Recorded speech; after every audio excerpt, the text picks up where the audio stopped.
In Somaliland, a breakaway region in northern Somalia, a humanitarian crisis looms. Images of dusty paddocks and flies buzzing over carcasses. Pastoralists have been the most affected in the ongoing drought that's affected millions across East Africa. What's immediately needed is water and food.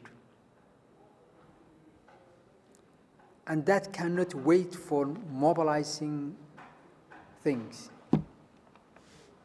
There are people out there who need food and water now, today. Tomorrow is too late. The day after tomorrow doesn't exist for them. The United Nations warns that the country is facing a very real risk of famine, with more than 6 million people, nearly half of its population, facing acute food insecurity. It's clear that we are on our way to a famine if very quick action is not being taken. Very large numbers of livestock have died already. The livestock that is still there is in very, very bad shape. We've just visited this village and none of the water sources that was there before, that was shared actually between the people and the animals, is functioning at the moment. In the affected areas, pastoralists have lost their livelihood. With no animals left, drought victims have been forced to move to major urban centers after receiving some financial aid. In urban centers, prices for basic commodities such as maize and beans has skyrocketed. The response from the government was very slow because of the overwhelming